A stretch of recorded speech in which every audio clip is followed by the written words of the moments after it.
নমস্কার, রাজনীতির গল্পের এই অনুষ্ঠানে আপনাদের সকলকে স্বাগত। আমি লাগাতার বাংলাদেশ নিয়ে আপনাদের সামনে আসছি এবং আজকে বেশ কিছু তথ্য নিয়ে এসেছি যেগুলো প্রমাণ করে দেবে এই মোহাম্মদ ইউনূসের যে সরকার সেটা আসলে দখলদার সরকার। দখলদার কেন বলছি? কারণ সে দেশের সংবিধানে এই ধরনের সরকারের কোনো অস্তিত্ব নেই, কোনো সাংবিধানিক তার কোনো মর্যাদা নেই। আর এই মোহাম্মদ ইউনূস, যিনি দখলদার সরকারের প্রধান, তিনি এই 4 মাসেই বুঝে গিয়েছেন যে তার কত ধানে কত চাল।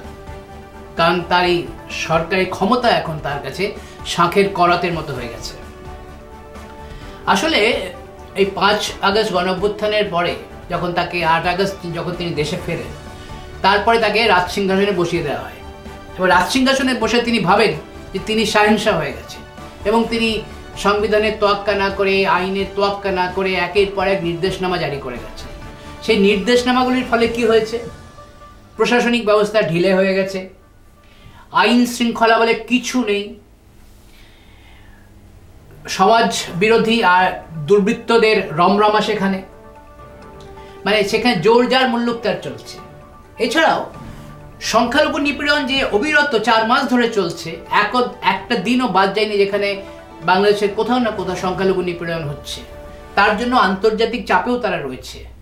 যদিও মুখে তারা বলছে ভুয়া প্রপাগান্ডা, ভারতের সব ভুয়া প্রচার চলছে, মিথ্যা প্রচার চলছে, কিন্তু মার্কিন যুক্তরাষ্ট্র বা যুক্তরাজ্য বিভিন্ন যে সেখানকার সংবাদ মাধ্যম আছে, তারা কারোর পরে মুখে ঝাল খেয়ে তারা সংবাদ পরিবেশন করে না। তাদের কাছে তথ্য থাকে, তবেই তারা সংবাদ পরিবেশন করে। সেজন্য এটা বলে কোনো লাভ নেই যে তারা মিথ্যা প্রচার করছে। ওই বসিয়ে দেওয়া হয়েছে টেলিভিশনের সামনে কিছু তাদের সাকরেদদের, সেই সাকরেদরা বুদ্ধিজীবীর মুখোশ ধরে তারা এখন ভারতের বিরুদ্ধে যেসব বিষ ছড়াতে শুরু করেছে। কারণ ভারত বিরোধিতাই একমাত্র জুজু তাদের কাছে, আর কোনো অস্ত্র নেই তাদের হাতে। কারণ যে রাজপথের অভ্যুত্থান বলে যেটাকে বলা হয়েছিল, আসলে সে রাজপথের অভ্যুত্থান তো ছিল না। সে দেশের মানুষ একটা আগুন থেকে একটা ফুটন্ত তেলের কড়াইয়ে গিয়ে পড়েছে এখন, এবং সেই অবস্থায় এখন সে দেশের মানুষ রয়েছে। আসলে ব্যাপারটা হচ্ছে এরকম যে এই যে মোহাম্মদ ইউনূস নামক ব্যক্তিটি, তিনি আসলে তো সফল ব্যবসায়ী। গ্রামীণ ব্যাংক, তারপরে গ্রামীণ টেলিফোন ইত্যাদি ইত্যাদি সংস্থায় প্রভু মুনাফা অর্জন করেছেন এবং তিনি মুনাফাতে রেকর্ড সৃষ্টিও করেছেন। এবং তার যে আইনে নোবেল শান্তি পুরস্কারের নোবেলের বাহানায় তার আড়ালে তিনি বাংলাদেশের জনগণকে একটা মানে সোনার বাংলা গড়ার স্বপ্ন দেখিয়েছিলেন, স্বপ্ন বেঁচেছিলেন যদি প্র্যাকটিক্যালি বলা যায়। এখন ওই বাংলাদেশের নাগরিকরাই ওই স্বপ্নের শিকার হতে চলেছে। স্বপ্ন বলে তার কিছু নেই। উনি একটা মুখোশ পড়েছিলেন। তাকে বলা হয়েছিল এই মোহাম্মদ ইউনূসের উচ্চাকাঙ্ক্ষা নেই, তিনি একদম অভ্যুত্থানের কিচ্ছু জানেন না, তাকে হঠাৎ করেই তিনি মানে আবির্ভাব হয়েছেন। এই মুখোশটা টেনে খুলে দিয়েছে একজন ব্লগার। তিনি হাসিনা বিরোধী, তাই বলা যাবে না যে হাসিনা পক্ষে। তিনি হাসিনা বিরোধী এক ব্লগার, পিনাকি ভট্টাচার্য তার নাম। তার ব্লগারটা আমি পড়ছিলাম, ব্লগে তিনি লিখেছেন যে এই অভ্যুত্থান সফল করার জন্য কি করা হয়েছে। এই অভ্যুত্থানটা সফল করার জন্য মার্কিনী টাকায় প্রায় 90টি ইউটিউব চ্যানেল এবং সংবাদপত্রকে কাজে লাগানো হয়েছিল এবং তার প্রধান পৃষ্ঠপোষক ছিল ক্লিন্টন ফাউন্ডেশন। আপনাদের মনে আছে, আমি আগেও বলেছি এবং আগামী দিনে বলবো আপনাদের, যে মোদিকে সরাতেও কিন্তু এই জর্জ সোরসের মতন ধনকুবের মার্কিনী, তিনি কিন্তু প্রচুর টাকা ঢেলেছিলেন বিভিন্ন তার আনুগত্য যাদের আছে সেই সব সংগঠনগুলিকে, এবং যার সোরসের টাকায় যে সংগঠনগুলো চলে। কিন্তু এখানে কিছুটা হলেও বেগ দিতে পেরেছিল, কিন্তু পুরোপুরি পারেনি। কিন্তু ওখানে উৎখাত করে দিয়ে, যেহেতু ছোট দেশ, মানে ওই ব্লগার আরও এইসব বলে মুখোশটা খুলে দিয়েছে যে যেটা বলা হচ্ছে না, যেটা স্বতঃস্ফূর্ত আন্দোলন একদম রাজপথে লোকেরা নেমে এসেছে, কিন্তু আসলে যে স্বতঃস্ফূর্ত আন্দোলন নয় সেটা প্রমাণিত, এবং এই সত্য ঘটনা ধীরে ধীরে বাংলাদেশের জনগণ বুঝতে পারছে।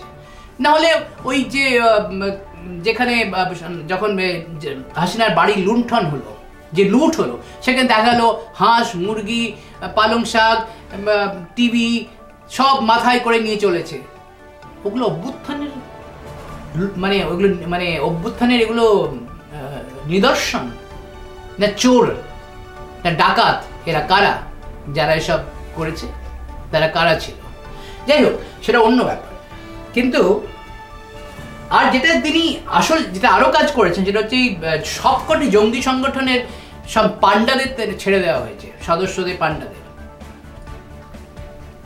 এই জঙ্গি সংগঠনগুলো কি করবে?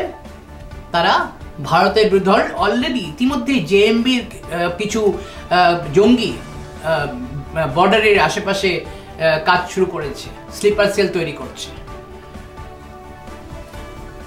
কিন্তু এই ব্যাপারটা আন্তর্জাতিক ক্ষেত্রে যেভাবে চাপে রয়েছে এই মোহাম্মদ ইউনূসের সরকার, সেই তারা মুখে যতই বলুক না কেন, ভুয়া প্রপাগান্ডা প্রচার চলছে, এইসব বাস্তব তো সবাই জানে, বাস্তব তো আন্তর্জাতিক মিডিয়াও জানে, এবং বাংলাদেশের যারা টেলিভিশনে গলা ফাটাচ্ছেন বলে যে আগ্রাসী ভারত, ভারতের আগ্রাসন, হ্যান ত্যান, কিছু লোক আবার চীনের গান গাইতে শুরু করেছেন, তারা সবাই জানে যে এই যে অভ্যুত্থানটা ঘটেছে, সেই অভ্যুত্থানটা আসলে ঘটানো হয়েছে, ষড়যন্ত্র করে ঘটানো হয়েছে। আর কেবল যে আমি বলছি না যে কেবল হিন্দুদের নিপীড়ন তো চলছে, তার সঙ্গে মুসলমানদের অন্যান্য গোষ্ঠীকেও নিপীড়ন চলছে। যেমন ওদের সুফি মাজারগুলোতে আক্রমণ হচ্ছে, তারপরে ওদের যে একটা কাদিয়ানি আছে, ওদের একটা গোষ্ঠী আছে কাদিয়ানি গোষ্ঠী, সেই গোষ্ঠীর মসজিদে আক্রমণ হচ্ছে। আহমেদিয়া, তাদের বলা হয় আহমেদিয়া গোষ্ঠী। আসলে এই বাংলাদেশের যে আজকে অবস্থা, সেই অবস্থায় কোনো শুভবুদ্ধি সম্পন্ন মানুষ এই সরকারটাকে সমর্থন করতে পারছে না। কারা সমর্থন করছে? কেবল মৌলবাদীরা ছাড়া আর কেউ এই সরকারের সমর্থনে নেই। জনসাধারণ তো নেই, তারা তো বুঝতে পেরেছে যে কিভাবে তাদের বিভ্রান্ত করে একটা গণ অভ্যুত্থানের নাটক রচনা করা হয়েছে। সেই স্বরূপটা এই মোহাম্মদ ইউনূসের বেরিয়ে পড়েছে। সেজন্য এখন দেখার বিষয় যে এই শাকের করার থেকে মোহাম্মদ ইউনূস কিভাবে বেরোয়, কারণ তিনি এখন জাতীয় ঐক্যের কথা বলতে শুরু করেছেন। তার মানে বোঝা যাচ্ছে তিনি পিছু উঠতে শুরু করেছেন, তার দেওয়ালে পিঠ ঠেকতে শুরু করেছে। সেই জন্য তিনি জাতীয় ঐক্যের কথা বলছেন। জাতীয় ঐক্য তো বলে কিছু নেই, কারণ যতগুলো দল আছে সব কোনো দলের সঙ্গে কারোর কোনো কোঅর্ডিনেশন নেই। তো জাতীয় ঐক্যের কথা তার মুখে এখন শোভা পাচ্ছে, কিন্তু আসলে মানাচ্ছে না। সেই জন্যই মোহাম্মদ ইউনূস মানে নির্বাচন করিয়ে সরে পড়লেই হয়তো বাংলাদেশের মানুষ কিছুটা আশার দিকে এগোতে পারবেন। আজকে এই পর্যন্তই।